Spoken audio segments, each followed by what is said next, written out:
ବନ୍ଧୁଗଣ, ଆପଣ କେବେ ରାସ୍ତାରେ ଚାଲି ଚାଲି ଯାଉଥିବା ସମୟରେ ତଳେ ପଡ଼ିଥିବା ଟଙ୍କା କିମ୍ବା ମୁଦ୍ରା ପାଇଛନ୍ତି କି?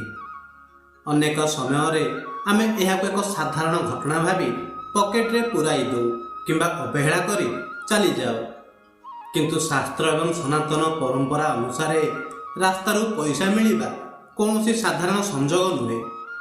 ଏହା ସାକ୍ଷାତ ଧନର ଦେବୀ ମା ମହାଲକ୍ଷ୍ମୀଙ୍କର ଏକ ଗୁପ୍ତ ସଂକେତ। ଏହା ଆପଣଙ୍କ ଭାଗ୍ୟ ବଦଳିବାର ସୂଚନା ଦିଏ ନା ଆଗକୁ ଆସୁଥିବା କୌଣସି ବିପଦର ସଂକେତ। ବନ୍ଧୁଗଣ, ଆଜିର ଏହି ଭିଡ଼ିଓରେ ଆମେ ଜାଣିବା ରାସ୍ତାରୁ କାଗଜ ନୋଟ୍ ମିଳିଲେ କ'ଣ ହୁଏ, ଧାତୁ ମୁଦ୍ରା କିମ୍ବା କଏନ୍ ମିଳିଲେ ତାହାର ଅର୍ଥ କ'ଣ, ଏହି ପଇସାକୁ ଘରକୁ ଆଣିବା ଉଚିତ ନା ନୁହେଁ, ଏବଂ ସବୁଠାରୁ ଗୁରୁତ୍ୱପୂର୍ଣ୍ଣ କଥା, ଏହି ପଇସାର କ'ଣ କଲେ ମା ଲକ୍ଷ୍ମୀ ଘରେ ସଦାସର୍ବଦା ବାସ କରିବେ। ଭିଡ଼ିଓଟିକୁ ଶେଷ ପର୍ଯ୍ୟନ୍ତ ନିଶ୍ଚୟ ଦେଖନ୍ତୁ, କାରଣ ଶେଷରେ ରହିଛି ଏପରି ଏକ ଚମତ୍କାରୀ ଉପାୟ ଯାହା ଆପଣଙ୍କ ଜୀବନରୁ ଆର୍ଥିକ ଅନାଟନ ଦୂର କରିଦେବ। ବନ୍ଧୁଗଣ, ପ୍ରଥମେ ଆସନ୍ତୁ ଜାଣିବା ରାସ୍ତାରୁ ଧାତୁ ମୁଦ୍ରା ମିଳିବାର ମହତ୍ତ୍ୱ। ଜ୍ୟୋତିଷ ଶାସ୍ତ୍ର ଅନୁସାରେ ଧାତୁ ହେଉଛି ପୃଥିବୀ ଓ ଗ୍ରହମାନଙ୍କର ଶକ୍ତିର ପ୍ରତୀକ। ସାଧାରଣତଃ ମୁଦ୍ରା ଲୁହା, ତମ୍ବା କିମ୍ବା ଅନ୍ୟାନ୍ୟ ଧାତୁରେ ତିଆରି ହୋଇଥାଏ, ଯାହା ଶନି ଏବଂ ଶୁକ୍ର ଗ୍ରହ ସହିତ ଜଡ଼ିତ। ଯଦି ଆପଣଙ୍କୁ ରାସ୍ତାରୁ ମୁଦ୍ରା ମିଳୁଛି, ତେବେ ଏହାର ଅର୍ଥ ଆପଣଙ୍କ ପୂର୍ବପୁରୁଷ କିମ୍ବା ଆପଣଙ୍କର ଇଷ୍ଟଦେବ ଆପଣଙ୍କୁ ସଂକେତ ଦେଉଛନ୍ତି ଯେ ସେମାନେ ଆପଣଙ୍କ ସାଥିରେ ଅଛନ୍ତି। ମୁଦ୍ରା ମିଳିବା ମଧ୍ୟ ଏକ ସଂକେତ ଯେ ଆପଣଙ୍କୁ କୌଣସି ଶୁଭ ସମାଚାର ଶୀଘ୍ର ମିଳିବାକୁ ଯାଉଛି, କାରଣ ମୁଦ୍ରା ଧାତୁରେ ତିଆରି ହୋଇଥାଏ। ଏହାକୁ ମାତା ଲକ୍ଷ୍ମୀଙ୍କର କୃପା ବୋଲି ମାନାଯାଏ। ଏହା ବ୍ୟତୀତ ଏହା ମଧ୍ୟ ବିଶ୍ୱାସ କରାଯାଏ ଯେ ଅଦୃଶ୍ୟ ଶକ୍ତିମାନେ ନିଜର ସନ୍ଦେଶ ଦେବା ପାଇଁ ମୁଦ୍ରାର ବ୍ୟବହାର କରିଥାନ୍ତି, କାରଣ ମୁଦ୍ରାଗୁଡ଼ିକ ନୋଟ୍ ତୁଳନାରେ ଅଧିକ ପ୍ରଭାବଶାଳୀ ହୋଇଥାନ୍ତି। ମୁଦ୍ରାର ଚମକ ଯେକୌଣସି ବ୍ୟକ୍ତିର ଧ୍ୟାନ ଆକର୍ଷଣ କରିପାରେ। ଯଦି ଆପଣଙ୍କୁ ରାସ୍ତାରେ ମୁଦ୍ରା ମିଳେ, ତେବେ ବୁଝି ଯାଆନ୍ତୁ ଯେ ଆପଣଙ୍କର ଭାଗ୍ୟ ବହୁତ ଶୀଘ୍ର ବଦଳିବାକୁ ଯାଉଛି ଏବଂ ଆପଣଙ୍କର ଆର୍ଥିକ ସ୍ଥିତି ମଧ୍ୟ ସୁଧୁରିବାକୁ ଯାଉଛି। ଯଦି ରାସ୍ତାରୁ ମିଳୁଥିବା ମୁଦ୍ରା ଗୋଲ ହୋଇଥାଏ, ଯାହା ଜୀବନର ଚକ୍ରକୁ ଦର୍ଶାଏ। ରାସ୍ତାରୁ ମୁଦ୍ରା ମିଳିବା ସୂଚାଏ ଯେ ଆପଣ ଜୀବନରେ ଏକ ନୂଆ କାର୍ଯ୍ୟ ଆରମ୍ଭ କରିବାକୁ ଯାଉଛନ୍ତି ଏବଂ ସେଥିରେ ଆପଣଙ୍କୁ ସଫଳତା ମିଳିବ। ଯଦି ଆପଣ କୌଣସି ଗୁରୁତ୍ୱପୂର୍ଣ୍ଣ କାମରେ ଯାଉଥିବା ସମୟରେ ହଠାତ୍ ମୁଦ୍ରାଟିଏ ମିଳିଯାଏ, ତେବେ ବୁଝି ଯାଆନ୍ତୁ ଯେ ସେହି କାମ 100% ସଫଳ ହେବ। ଏବେ ଆସନ୍ତୁ ଜାଣିବା, ଯଦି ଆପଣଙ୍କୁ ରାସ୍ତାରୁ କାଗଜ ନୋଟ୍ ମିଳେ, ତେବେ ଏହାର ଅର୍ଥ କ'ଣ? କାଗଜ ନୋଟ୍ ମିଳିବା ମୁଦ୍ରା ମିଳିବା ଠାରୁ ସମ୍ପୂର୍ଣ୍ଣ ଭିନ୍ନ। ଏହା ଆପଣଙ୍କର ବର୍ତ୍ତମାନର ମାନସିକ ସ୍ଥିତି ଏବଂ ଭବିଷ୍ୟତର ଆର୍ଥିକ ସ୍ଥିତିକୁ ଦର୍ଶାଏ। ଯଦି ଆପଣଙ୍କୁ ରାସ୍ତାରୁ କାଗଜ ନୋଟ୍ ମିଳୁଛି, ତେବେ ମା ଲକ୍ଷ୍ମୀ ସଂକେତ ଦେଉଛନ୍ତି କି ଆପଣଙ୍କୁ ଖୁବ୍ ଶୀଘ୍ର କୌଣସି ସୂତ୍ରରୁ ଧନ ମିଳିବାକୁ ଯାଉଛି। ହୁଏତ ଆପଣଙ୍କର ଅଟକି ରହିଥିବା ଟଙ୍କା ଫେରି ମିଳିବ କିମ୍ବା ବ୍ୟବସାୟରେ ବଡ଼ ଲାଭ ହେବ।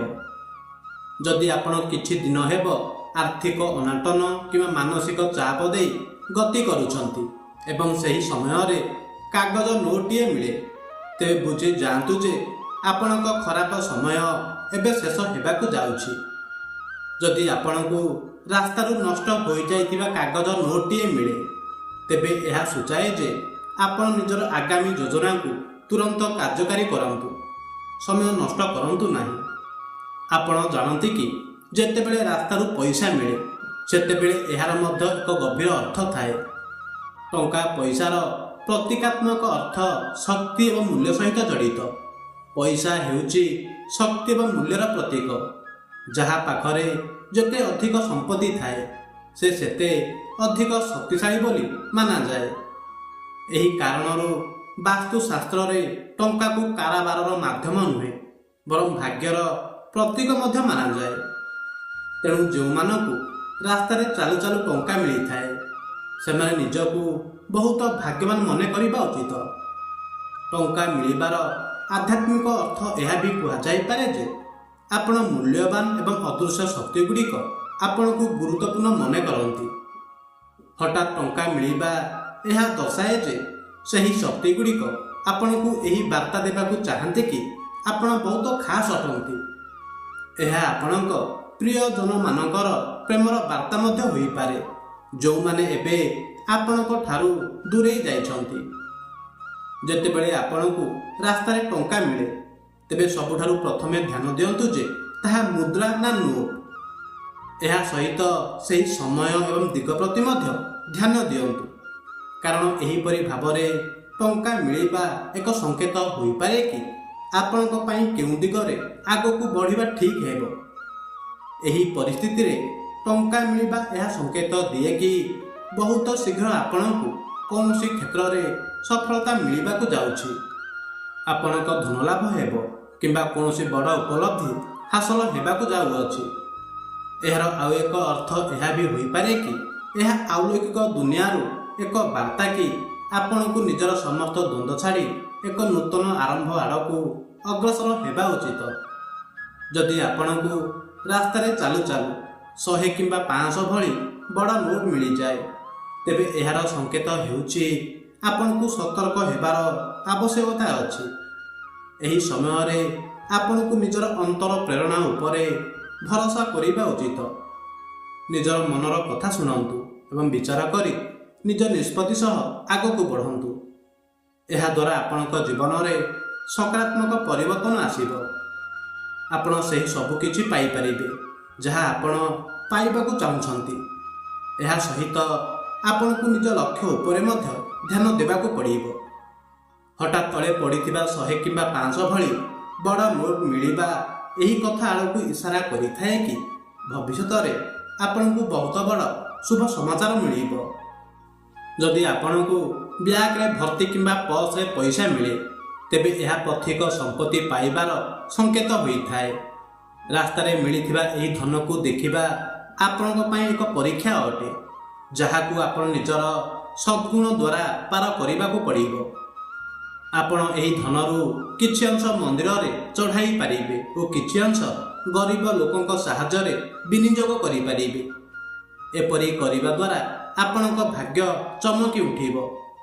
ମାତା ଲକ୍ଷ୍ମୀ ଏବଂ ଦେବତାମାନେ ଆପଣଙ୍କ ଉପରେ ପ୍ରସନ୍ନ ହେବେ ଏବଂ ଆପଣଙ୍କୁ ସୁଖ ସମୃଦ୍ଧିର ଆଶୀର୍ବାଦ ମିଳିବ। ବନ୍ଧୁଗଣ, ଟଙ୍କା କେଉଁ ସମୟରେ ମିଳୁଛି ତାହା ମଧ୍ୟ ଅତ୍ୟନ୍ତ ଗୁରୁତ୍ୱପୂର୍ଣ୍ଣ ଅଟେ। ଯଦି ଆପଣଙ୍କୁ ସକାଳୁ ସକାଳୁ ରାସ୍ତାରୁ ପଇସା ମିଳେ, ତେବେ ଏହା ସବୁଠାରୁ ଶୁଭ ସଂକେତ ହୋଇଥାଏ। ଏହାର ଅର୍ଥ ଆପଣଙ୍କର ଭାଗ୍ୟ ଉଦୟ ହେବାକୁ ଯାଉଅଛି। ଆପଣଙ୍କ ରୋଜଗାରର ନୂଆ ରାସ୍ତା ଖୋଲିବାକୁ ଯାଉଅଛି। 2 ପହରର ସମୟରେ ଯଦି ରାସ୍ତାରୁ ପଇସା ମିଳେ, ଏହା ଆପଣଙ୍କ କର୍ମର ଫଳକୁ ଦର୍ଶାଏ।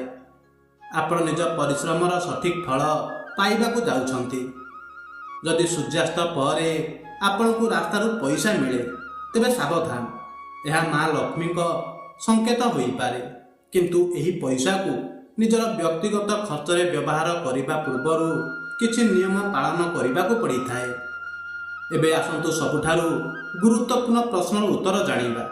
ରାସ୍ତାରୁ ମିଳିଥିବା ପଇସାର ଆମେ କ'ଣ କରିବା ଉଚିତ? ଅନେକ ଲୋକ ଭୁଲରେ ଏହି ଟଙ୍କାକୁ ନିଜେ ଖାଇବା ପିଇବା କିମ୍ବା ବଜାର ସଉଦାରେ ଖର୍ଚ୍ଚ କରିଦିଅନ୍ତି। ଏହା କରିବା ଦ୍ୱାରା ମା ଲକ୍ଷ୍ମୀ ରୁଷ୍ଟ ହୋଇଥାନ୍ତି। ଶାସ୍ତ୍ର ଅନୁସାରେ ଯଦି ମିଳିଥିବା ଟଙ୍କାର ପରିମାଣ କମ୍, ତେବେ ସେହି ଟଙ୍କାରେ ଅନ୍ୟ କିଛି ନିଜ ଟଙ୍କା ମିଶାଇ କୌଣସି ଗରିବ, ଦୁଃଖୀ କିମ୍ବା ମନ୍ଦିର ଦାନ ପାତ୍ରରେ ଦାନ କରି ଦିଅନ୍ତୁ। ଏହାଦ୍ୱାରା ଆପଣଙ୍କର ପୁଣ୍ୟ ବୃଦ୍ଧି ହେବ। ରାସ୍ତାରୁ ମୁଦ୍ରା ଉଠାଇବା ସମୟରେ ଏହି ପ୍ରତିଜ୍ଞା ପାଳନ କରନ୍ତୁ କି ଏହା ଆପଣଙ୍କ ଜୀବନରେ ସକାରାତ୍ମକ ଶକ୍ତି ଏବଂ ପ୍ରଚୁରତା ନେଇ ଆସିବ। ମନରେ ମାତା ଲକ୍ଷ୍ମୀଙ୍କୁ ସ୍ମରଣ କରି ତାଙ୍କୁ ଧନ୍ୟବାଦ ଦିଅନ୍ତୁ ଏବଂ ଆପଣଙ୍କ ଘରେ ସ୍ଥାୟୀ ଭାବରେ ବାସ କରିବାକୁ ଅନୁରୋଧ କରନ୍ତୁ। ମୁଦ୍ରାକୁ ପୂଜା ସ୍ଥଳରେ ରଖିବା ସମୟରେ ମନରେ ଏହି ଭାବନା ରଖନ୍ତୁ କି ଏହି ମୁଦ୍ରା ଧନର ପ୍ରତୀକ ଏବଂ ଏହା ସହିତ ମା ଲକ୍ଷ୍ମୀଙ୍କ ଆଶୀର୍ବାଦ ଆପଣଙ୍କ ଜୀବନରେ ସମୃଦ୍ଧି ଓ ଖୁସି ଆଣିଦେବ। ସେହି ମୁଦ୍ରାକୁ ଗଙ୍ଗା ଜଳରେ ଧୋଇ ଦିଅନ୍ତୁ। ଏହାପରେ ମୁଦ୍ରାକୁ ସିନ୍ଦୁର ଲଗାଇ ଘିଅର ଏକ ଦୀପ ଜାଳି ଓମ୍ ଶ୍ରୀ ମହାଲକ୍ଷ୍ମୀ ନମଃ ମନ୍ତ୍ର ଜପ କରନ୍ତୁ। ଏହି ମନ୍ତ୍ର ମାତା ଲକ୍ଷ୍ମୀଙ୍କୁ ଆବାହନ କରିବା ପାଇଁ ଅତ୍ୟନ୍ତ ପ୍ରଭାବଶାଳୀ ବୋଲି ମାନାଯାଇଛି। ଏହା ସହିତ ନିଜର ଇଚ୍ଛା ଓ ସ୍ୱପ୍ନକୁ ତାଙ୍କ ସାମ୍ନାରେ ରଖିପାରିବେ। ଏହି କାର୍ଯ୍ୟ କରିବା ସମୟରେ ପୂର୍ଣ୍ଣ ଶ୍ରଦ୍ଧା ଏବଂ ଏକାଗ୍ରତା ସହିତ ମାତା ଲକ୍ଷ୍ମୀଙ୍କୁ ଆବାହନ କରନ୍ତୁ, ଯାହାଦ୍ୱାରା ଆପଣଙ୍କ ପ୍ରଚେଷ୍ଟା ସଫଳ ହେବ। ଏହି ପ୍ରକ୍ରିୟାକୁ ଶୁକ୍ରବାର ଦିନ ପୁଣି ଦୋହରାନ୍ତୁ, ଯାହାଦ୍ୱାରା ଦେବୀ ଲକ୍ଷ୍ମୀଙ୍କ କୃପା ନିରନ୍ତର ବଜାୟ ରହିବ। ମାନ୍ୟତା ରହିଛି କି ଏହିପରି ଭାବରେ ମିଳୁଥିବା ମୁଦ୍ରାକୁ ଆଦର ସହକାରେ ଘରେ ରଖିବା ଦ୍ୱାରା କେବଳ ଆର୍ଥିକ ଅନଟନ ଦୂର ହୁଏ ନାହିଁ, ବରଂ ଘରର ସମସ୍ତ ସଦସ୍ୟ ମଧ୍ୟ ଭଲ ସ୍ୱାସ୍ଥ୍ୟ ଓ ଶାନ୍ତି ଅନୁଭବ କରନ୍ତି। ଏହା ସହ ମୁଦ୍ରାକୁ ପୂଜା କରି ସାରିବା ପରେ ତାକୁ ଏକ ଲାଲ କପଡ଼ାରେ ବାନ୍ଧି ନିଜ ତିଜୋରି କିମ୍ବା ପର୍ସରେ ମଧ୍ୟ ରଖିପାରିବେ। ଏପରି କରିବା ଦ୍ୱାରା ଏହା ଏକ ମ୍ୟାଗ୍ନେଟ୍ ପରି କାମ କରିବ ଏବଂ ଅନ୍ୟ ଧନକୁ ଆକର୍ଷିତ କରିବ। ଯଦି ଆପଣଙ୍କୁ ରାସ୍ତାରେ ବହୁତ ଅଧିକ ପରିମାଣରେ ପଇସା ମିଳେ, ତେବେ ସର୍ବପ୍ରଥମେ ଚେଷ୍ଟା କରନ୍ତୁ ଯେପରି ଏହି ଧନ ତାର ପ୍ରକୃତ ମାଲିକଙ୍କ ପାଖରେ ପହଞ୍ଚିଯାଏ। ଯଦି ଏହି ପଇସା କୌଣସି ପର୍ସ ସହିତ ମିଳେ, ତେବେ ସେଠାରେ ଥିବା ସୂଚନା ଆଧାରରେ ସେହି ବ୍ୟକ୍ତିଙ୍କ ସହ କଥା ହୋଇ ପଇସା ଫେରସ୍ତ କରନ୍ତୁ। ଅନ୍ୟଥା ଯଦି ପରିଚୟ ନ ମିଳେ, ସେଠାରେ କିଛି ସମୟ ଅଟକି ଅପେକ୍ଷା କରନ୍ତୁ, କାରଣ ଅନେକ ସମୟରେ ବ୍ୟକ୍ତି ନିଜର ହଜିଯାଇଥିବା ଜିନିଷକୁ ଖୋଜି ଖୋଜି ପୁଣି ସେହି ସ୍ଥାନକୁ ଫେରି ଆସିପାରନ୍ତି। ଯଦି କେହି ବି ନ ଆସନ୍ତି, ତେବେ ଆପଣଙ୍କୁ ଏହି ପଇସା ଧାର୍ମିକ ସ୍ଥଳରେ ଦାନ କରିଦେବା ଉଚିତ। ଏହାଦ୍ୱାରା ଆପଣଙ୍କୁ ମାତା ଲକ୍ଷ୍ମୀଙ୍କର ଅସୀମ କୃପା ପ୍ରାପ୍ତ ହେବ। ଏହା ଏକ ଶୁଭ ସଂକେତ ମଧ୍ୟ ହୋଇପାରେ। ଏହା ସହ ସେହି ପଇସାରୁ କିଛି ମୁଦ୍ରା ବା ନୋଟ୍ ନିଜ ପାଖରେ ନିଶ୍ଚୟ ରଖନ୍ତୁ, ଯାହାକୁ କୌଣସି ଜିନିଷରେ ଖର୍ଚ୍ଚ କରିବେ ନାହିଁ। ଏହି ପଇସା ଆପଣଙ୍କ ପାଇଁ ଶୁଭ ଲାଭର ପ୍ରତୀକ ହେବ। ହଠାତ୍ ମିଳିଥିବା ଧନର ବ୍ୟବହାର କେବେ ମଧ୍ୟ ନିଜର ଦୈନନ୍ଦିନ ଖର୍ଚ୍ଚରେ କରନ୍ତୁ ନାହିଁ। ଯଦି ଏହି ପଇସାକୁ ଆପଣ ମନୋରଞ୍ଜନ ପାଇଁ ଖର୍ଚ୍ଚ କରିଦିଅନ୍ତି, ତେବେ ଏହା ଆପଣଙ୍କ ପାଇଁ ଅଶୁଭ ପ୍ରତୀକ ହେବ। ଏହା ଏହି କଥା ଦର୍ଶାଏ ଯେ ଆପଣଙ୍କ ଭିତରେ ଲୋଭ ରହିଛି। ଲୋଭ କରିବା ଦ୍ୱାରା କାହାର ଭଲ ହୁଏ ନାହିଁ। ଯଦି ଆପଣ ଦାନ କରନ୍ତି, ତେବେ ପ୍ରକୃତି ଆପଣଙ୍କୁ ତାର 2 ଗୁଣା ଫେରସ୍ତ କରିଥାଏ।